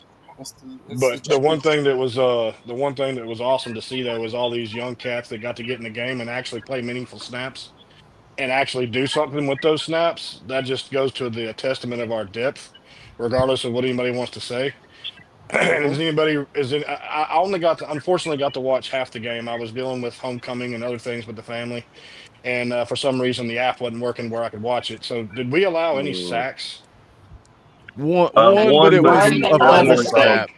Yeah, we That's got not even really, it's not even really a sack though, for real. no, it's So- not. Yeah. It's not. So We with didn't, that the said, offensive line had, made sure they protected him. They didn't allow a sack. There was just a Correct. one mistaken snap that counted for a sack. So with Correct. that said, is our offensive line coach off the hook now? Because the starting line that's been starting the past 3 games wasn't even supposed to be the starting line.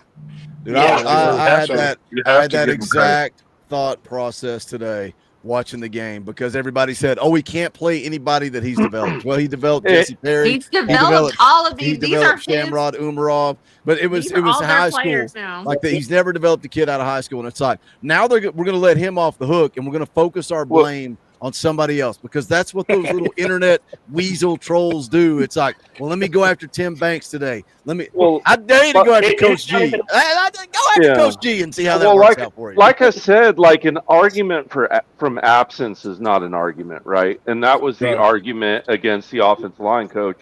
It was like, well, because we haven't seen it, he hasn't got him ready to play. What are you going to do? Take Sprague out? Take Mays out? Like, come on, man. Those get are real. the guys that stayed Yeah. with the team. I mean, and they could have left. All those guys stayed Yeah. because they saw something special going on. And they wanted to make sure to be a part of it and be that foundation. Yeah. You And can't help fault them. anybody for that. Just us.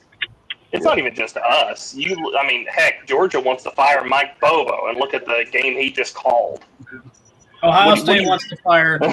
They're never. They want to they're fire never. Ryan Day every day, every Yeah. time. Hey, the man won a national championship. Let's fire him. Okay. Yeah.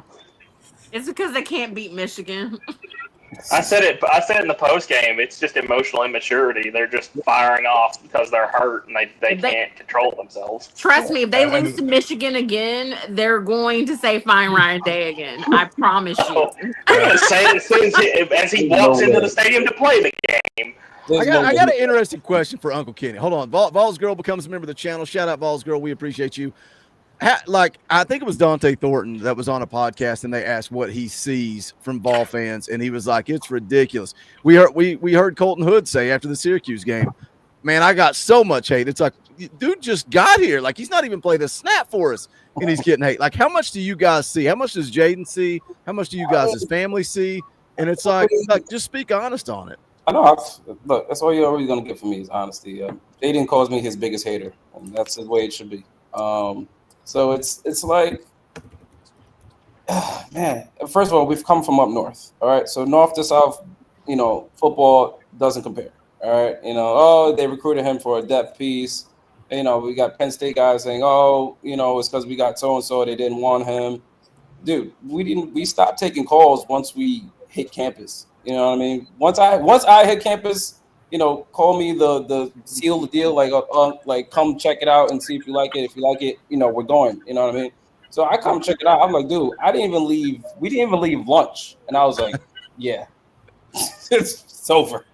I've seen all I need to see. You know what I mean? But sitting down with Coach G, and Coach Eck, you know what I mean? I hope he's doing well and everything. But he was a big part. Coach Eck was a big part in Jaden's recruitment because he talked ball with Jaden. You know what I mean? Coach G is going to be Coach G. You know what I'm saying? He ain't got to try too much. You know what I mean? But Coach Eck was the guy that was really talking ball with Jaden and talking about development with Jaden. And not only that, but quizzing Jaden during his season. You know what I'm saying? Saying, Jaden, like, what do you see here? What do you think we're doing here and whatnot? Even me, when I went down and sat in Coach Eck was giving me, I was like, Coach, I'm not playing. Like, you know what I mean? But that was to go in depth of, like, what Hood is saying. It's like it's literally a unit because you leave X office and go talk with G, and he literally picks up right where Coach X left off. You know what I mean? Like seamlessly, and leave Coach G and go, chat it up with Coach Chop the whole entire day about family stuff. You know what I mean? and then Hype is on a random trip in Jersey, and he's popping up at your house like, what are you doing at my like? There's so many other things you could be doing right now. You know what I mean? So Love it. like, so the hate part of it, you know what I mean? Like it bounces off of Jaden because, dude, Nebraska sent their whole entire coaching staff.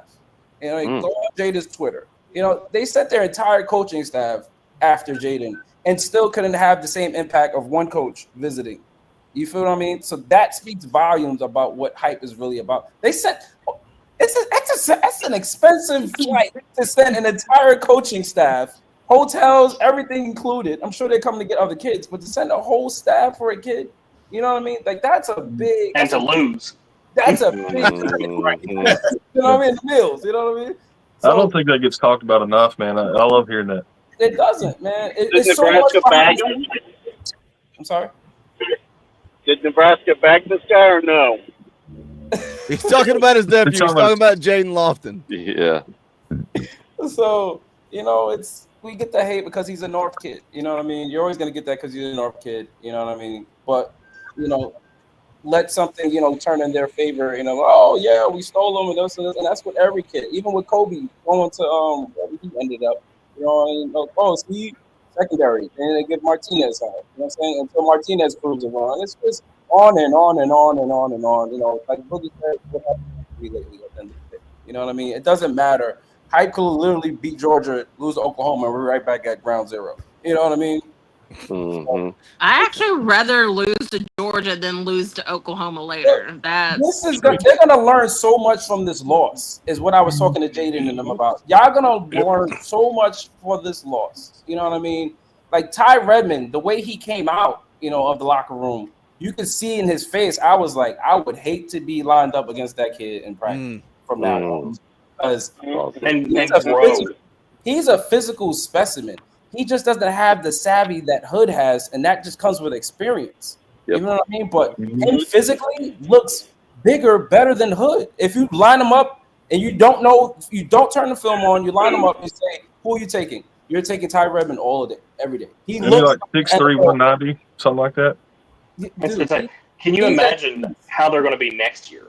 Yeah. Because you got to think these are still young, like, babies. players. We've got them for a while. Dude, these are 18-year-old kids. We forget. Mm-hmm. You know what I mean? So, like, we could potentially, like I was telling Bo, we could potentially have McCoy, Ricky, Ty Redmond, Hood, and whoever else we bring into this thing. Like, that is a crazy defensive backfield. Insane. You know what I mean? On top of, you're going to get the D-line. And then you throw the linebackers classes in there? Like, what are we talking about? You know what I mean? This is what I'm saying. Like, Domination. what are we talking about? Domination is what we're talking about. Stack and stud. Right. After You stud know what I'm saying? after Like, stud. what are we really talking about? Top quarterback, top wide receiver. We're doing all of this with nothing right now. Like, literally, like, now we're not even tapping into our talent right now, and we're making volumes. Like, McCoy, Ricky, and Hood on the same field at the same. Oh my God! Like, you know what I'm saying? I'm getting goosebumps just thinking about it. Like, what? And then we're gonna have the Adidas money too next. Like, man, listen. Stop And that's the. No, man, like, you know, the hate is gonna be there. The hate is gonna be there, but you know what I mean. It is what it is. Jaden's just dying to get on the field, but he has to understand that they're not holding you back to punish you. They're holding you back because the value that you have. Right. Same thing with Gas. Same thing with Pilati that was injured. Like, dude, half our class was injured before they even step on the field as early enrollees. You know what I'm saying? A lot of people don't pay attention to. So that those young kids have been sitting and watching and itching to play for like months. You know what I mean? So like kids like Gas that's been sitting out, Jaden that's been sitting out. You know what I mean? Jaden even played his senior year in high school. So you know how much football is itching in this kid's veins right now? You know what I mean? Like, forget about it, man. So you put that and you put this with watching this from the sidelines. Oh my God. Yeah, see, I would invite him on to come on a Tuesday and give him a little taste of football, but he just embarrasses me. He embarrasses me. Then he talks to me like I'm a child. He's like, there, Boogie. You did good. You did okay. Well, that's a lot of years of 78 to zip growing up with Uncle. That's what it was. You put a beating on him, and now he's taking it out on me. I didn't do anything wrong. I'm just the good cousin. I'm the good Once cousin. he made it a fair game, I was like, you know what? I'm going to Once I started winning by like 3 points, I was like, all right, you got it. Like, you know, like, you're good. You're not gonna blow me out by 78. Yeah, we don't need to play anymore. Hey, we're gonna tie a big fat bow on the fan call-in show. Uncle Kenny, I appreciate you coming on. You gave the chat a little brief inside baseball of our phone conversations, our text conversations. I love having that engagement, man. Rocky Top, man. Coach Jay says it all the time. Football is family, and the second the Lofton family chose Tennessee, you guys became family, and I appreciate you sharing that journey with us. But we're going to tie a bow on it. We're going to get out the door. We appreciate you guys. We love you guys. Tomorrow morning, 9 a.m., grab your coffee. Come hang out for the Talkin VAWLS morning show. Kaner may or may not be here. We'll see what happens. If not, hey, we're going to fly solo, and we're going to have a good time. So come join us tomorrow morning, 9 a.m. But that's going to do it for this one. For this whole gang of fellas and ladies, my name's Boogie Bentley. This is the Talkin VAWLS Network. Go Big Orange. Night.